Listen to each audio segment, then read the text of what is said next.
बुलंदशहर में लापता वकील धर्मेंद्र चौधरी का शव मिला है। आरोपियों ने मार्बल गोदाम में छुपाई थी डेड बॉडी। 25 जुलाई से धर्मेंद्र चौधरी लापता थे। लेन देन में हत्या की आशंका जताई जा रही थी। खुर्जा क्षेत्र का यह पूरा मामला बताया जा रहा है।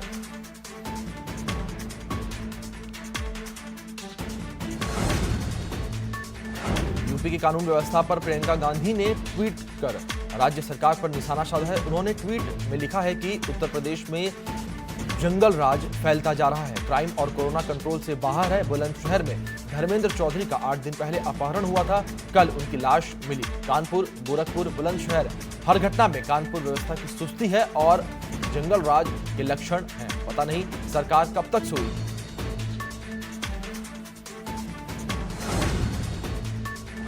आज बकरी ईद मनाई जा रही है। सोशल डिस्टेंसिंग के साथ जामा मस्जिद में नमाज अदा की गई। कोरोना को देखते हुए सोशल डिस्टेंसिंग की अपील भी की गई।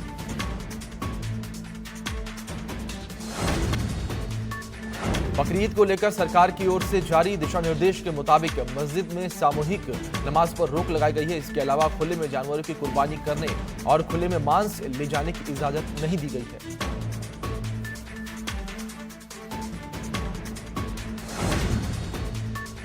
देश में शनिवार से अनलॉक 3 की शुरुआत हो गई है। 1 अगस्त से लागू अनलॉक 3 में लोगों को कई तरह की राहत दी गई है। 5 अगस्त से जिम खोलने की इजाजत दी गई है, तो वहीं नाइट कर्फ्यू को अब खत्म कर दिया गया है। सिनेमा हॉल, स्विमिंग पूल, मनोरंजन पार्क, थिएटर, असेंबली हॉल, योग संस्थान अगले आदेश तक बंद रहेंगे। अंतर्राष्ट्रीय हवाई यात्राएं, मेट्रो रेल और धार्मिक कार्यक्रमों पर भी पाबंदी जारी रहेगी। इसके अलावा स्कूल और शैक्षणिक संस्थान भी 31 अगस्त तक बंद रहेंगे।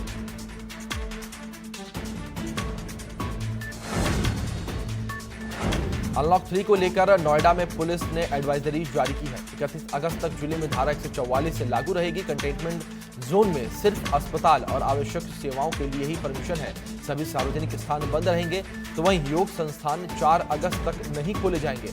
हर शुक्रवार रात 10 बजे से सोमवार सुबह 5 बजे तक आवागमन पर रोक जारी रहेगी। आपको बता दें कि बिना मास्क के निकलने पर पाबंदी है। सार्वजनिक स्थानों पर थूकना भी मनाही रहेगी। तो वहीं एडवाइजरी का उल्लंघन करने पर धारा 188 के तहत कार्रवाई की जा सकती है।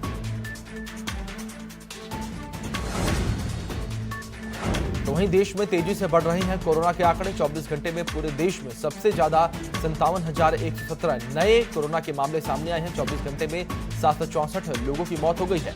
देश में 16,95,000 के पार कोरोना का आंकड़ा पहुंच चुका है। तो वहीं कोरोना से अब तक 11 लाख के करीब मरीज ठीक हो चुके हैं।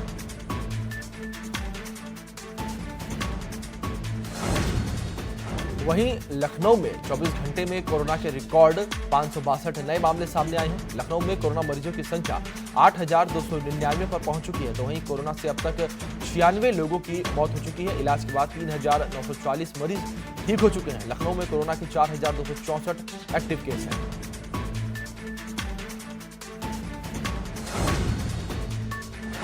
गोरखपुर में 30 कोरोना संक्रमित मरीज गायब हो गए हैं, जिनकी मेडिकल जांच के बाद मेडिकल रिपोर्ट कोरोना पॉजिटिव आई है। कोरोना संक्रमित मरीजों ने मोबाइल नंबर और पता गलत दर्ज करवाया था।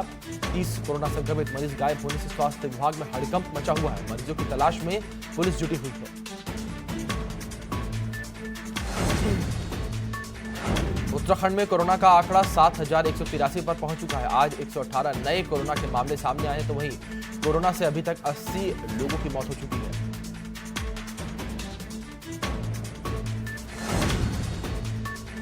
उत्तराखंड में शनिवार, रविवार को लॉकडाउन में छूट देने के आदेश जारी किए गए हैं। प्रदेश में 4 जिलों में लागू वीकली लॉकडाउन। आपको बता दें, त्योहारों को देखते हुए इस बार लागू नहीं होगा ये नियम।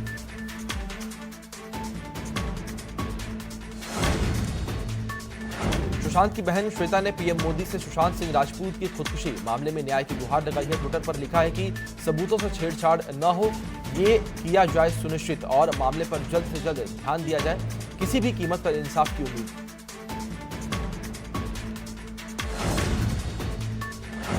फिल्म अभिनेता सुशांत सिंह राजपूत खुदकुशी केस में रिया चक्रवर्ती ने पहली बार अपनी चुप्पी तोड़ी है और रिया चक्रवर्ती ने सोशल मीडिया पर अपना छोटा सा वीडियो पोस्ट करते हुए कहा, मामला कोर्ट में है इसलिए मैं चुप हूं। मुझे न्याय व्यवस्था पर पूरा भरोसा है।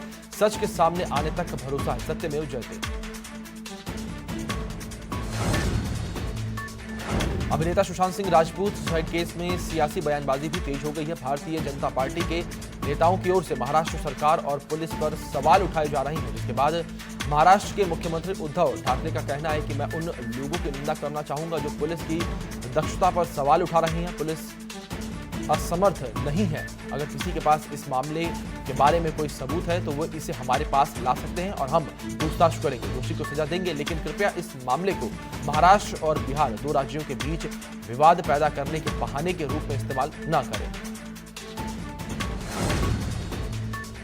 अयोध्या में राम मंदिर भूमि पूजन का वक्त करीब आ रहा है। 5 अगस्त को प्रधानमंत्री नरेंद्र मोदी जाएंगे और 2 तारीख को योगी रामनगरी जाकर जायजा लेंगे। इससे पहले अफसरों की टीम अयोध्या में हालात का जायजा ले रही है। मुख्यमंत्री योगी ने लोगों से अपील की है कि कोरोना को देखते हुए घर से ही भूमि पूजन को लाइव देखें, घर पर दिए जलाएं और रामायण का पाठ करें।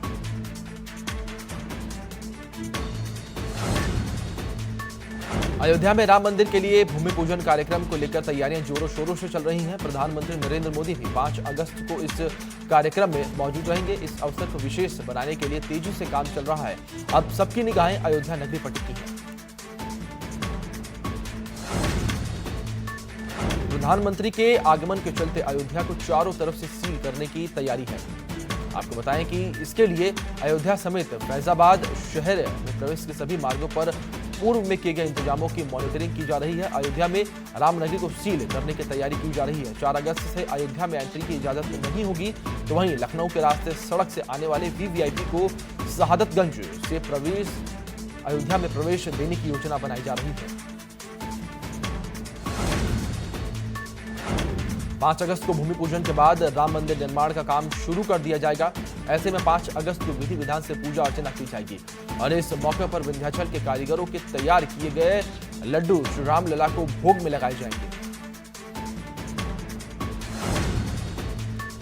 5 अगस्त को अयोध्या में भूमि पूजन के कार्यक्रम में सिटिंग अरेंजमेंट में बदलाव किया गया है। पहले जहां पर संस्कृत विभाग की ओर से प्रदर्शनी लगाई जानी थी, वो अब नहीं लगाई जाएगी, बल्कि उस जगह पर 600 लोगों के बैठने की व्यवस्था की जाएगी। बताया जा रहा है कि संतों की शिकायत के बाद यह फैसला लिया गया है। नोएडा के सेक्टर 11 इलाके में उस वक्त हड़कंप मच गया जब एक निर्माणाधीन बिल्डिंग गिर गई, जिसमें 2 मजदूर दब गए, उनकी मौत हो गई। मलबे से निकाले गए 4 मजदूरों को अस्पताल में इलाज के लिए भर्ती करवाया गया। नोएडा में निर्माणाधीन बिल्डिंग गिरने पर सीएम योगी ने हादसे पर संज्ञान लिया है।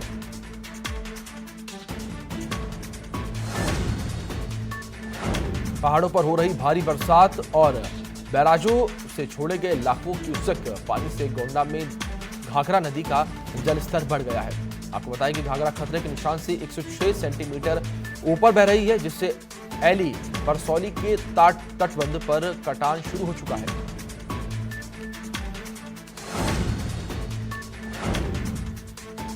अंबेडकर नगर में इलाज के दौरान एक शख्स की मौत हो गई, जिसके बाद परिजनों ने जमकर हंगामा किया। परिजनों ने शव को सड़क पर रखकर जाम लगाकर प्रदर्शन किया, तो वहीं सूचना पर पहुंची पुलिस ने मौके पर पहुंचकर लोगों को शांत करवाया और जाम खुलवाया। चंदौली जिले में दीनदयाल उपाध्याय जंक्शन पर जीआरपी को बड़ी सफलता मिली है। जीआरपी ने एक शख्स को देशी और विदेशी मुद्रा के साथ गिरफ्तार किया है। गिरफ्तार किए गए शख्स के पास से 40 लाख से ज्यादा की विदेशी करेंसी के साथ ही 49 लाख रुपए भी बरामद हुए हैं।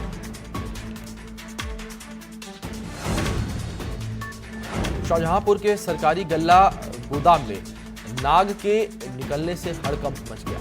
आपको बता दें कि जिसके बाद कड़ी मशक्कत के बाद गोदाम में नाग को पकड़ा गया। मामला थाना जलालाबाद क्षेत्र के सरकारी गल्ला गोदाम का है।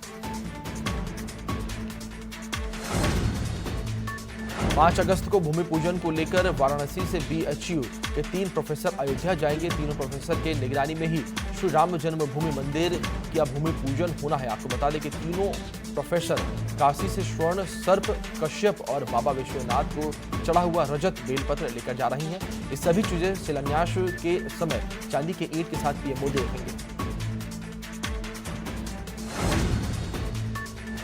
एसएसपी अमित पाठक ने विश्वनाथ मंदिर और विश्वनाथ कॉरिडोर का निरीक्षण किया। इस दौरान उन्होंने मंदिर की सुरक्षा के सभी पॉइंट की गहनता से अवलोकन करते हुए कर्मियों को सुधारने के निर्देश दिए। साथ ही निरीक्षण के दौरान एसएसपी के साथ एसपी सिटी और एसपी सुरक्षा भी मौजूद रहे।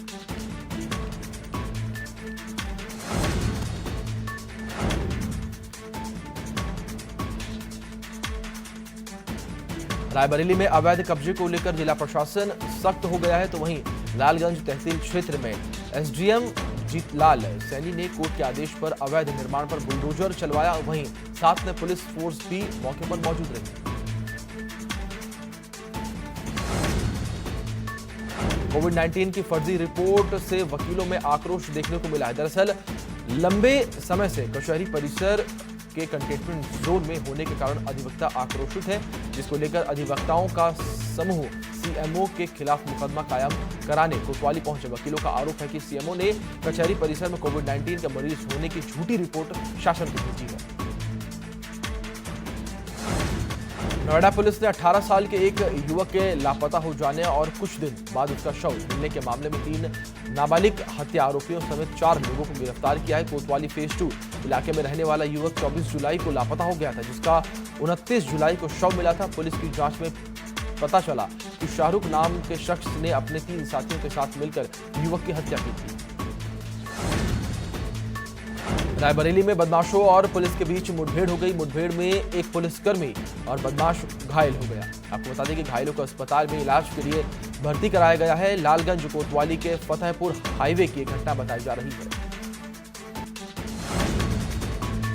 सोशल मीडिया पर इस समय एक वीडियो वायरल हो रहा है। वीडियो में दावा किया गया है कि दबंग के घर की महिलाएं मिलकर एक महिला को मार पीट रही हैं। जब पीड़ित महिला के पति को इस बात की खबर मिली तो वह अपनी पत्नी को बचाने के लिए जाता है, लेकिन एक बदमाश ने महिला के पति को भी जमकर पीटा। ये वीडियो सोशल मीडिया पर तेजी से वायरल हो रहा है, लेकिन ये वीडियो कहां का है इसका अभी तक पता नहीं चल पाया है।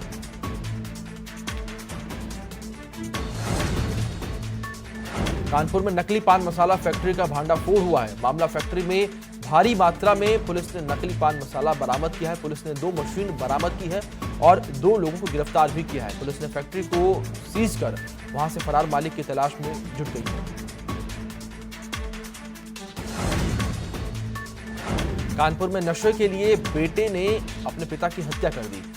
पिता से नशे के लिए पैसा मांग रहा था। पिता के पैसे नहीं देने पर नाराज बेटे ने बाप पर रॉड से हमला कर दिया। गंभीर रूप से घायल पिता को इलाज के लिए अस्पताल में भर्ती करवाया गया। इलाज के दौरान शख्स की मौत हो गई। सीमामऊ थाना क्षेत्र का मामला बताया जा रहा है।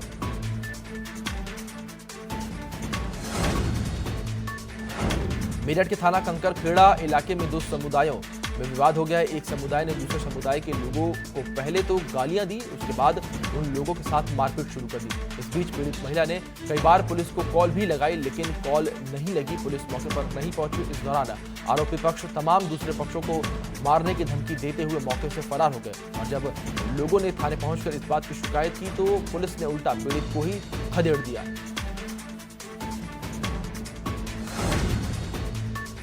रायबरेली में लेखपाल का घूस लेने का वीडियो वायरल हो रहा है। वीडियो में लेखपाल जमीन की नाप करने के लिए किसान से घूस ले रहा है। लेखपाल का नाम राम समुझ बताया जा रहा है। शिवगढ़ ब्लॉक के दहिया गांव का यह मामला बताया जा रहा है।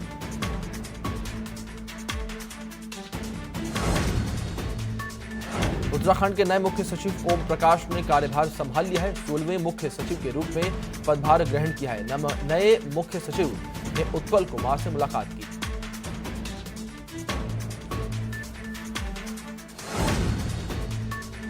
मुख्य सचिव का पदभार संभालने के बाद ओम प्रकाश ने अफसरों को साफ संदेश दिया कि नौकरशाहों को जनप्रतिनिधियों का करना होगा सम्मान। जिस नौकरशाह में अनुभव की कमी है उन्हें सलाह दी जाएगी और सलाह का पालन नहीं करने पर अनुशासनात्मक कार्रवाई होगी।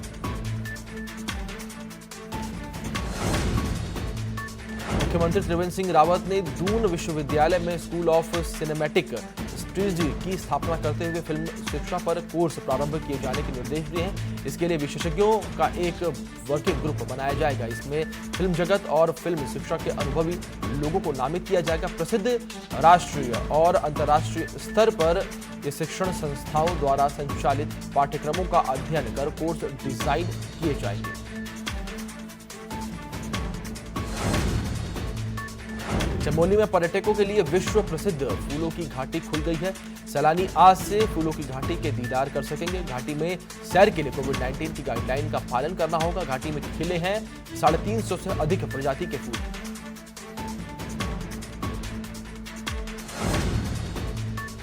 कोरोना काल में प्रवासी मजदूरों की मदद करके रियल लाइफ हीरो बन चुके बॉलीवुड अभिनेता सोनू सूद ने ट्विटर पर एक स्क्रीनशॉट शेयर किया है। सोनू द्वारा शेयर किया गया ये स्क्रीनशॉट एक व्हाट्सएप चैट का है, जिसमें यूजर ने अपना ट्रेन टिकट कंफर्म कराने की अपील सोनू सूद से की है। सोनू द्वारा किए गए इस ट्वीट को खूब लाइक किया जा रहा है।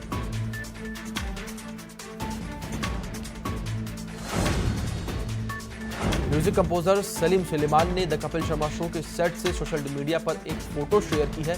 फोटो में कपिल के साथ नजर आ रही हैं। फोटो को शेयर करते हुए लिखा, सभी को ईद की मुबारकबाद। अपने भाई कपिल के साथ ईद का जश्न मनाया। कपिल शर्मा शो का हिस्सा बनना हमेशा अच्छा लगता है।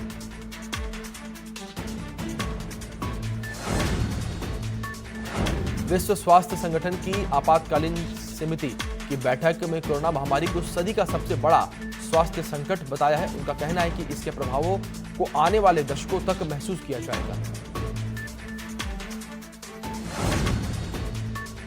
भारत के साथ बीते करीब 3 महीनों के जारी तनाव और अंतर्राष्ट्रीय स्तर पर बढ़ रहे सवालों के बीच चीन अब भारत से शांति की अपील कर रहा है। चीन के राजदूत सून विदोंग ने कहा कि उनका देश शांतिपूर्ण विकास चाहता है और किसी भी तरह भारत के लिए खतरा नहीं है।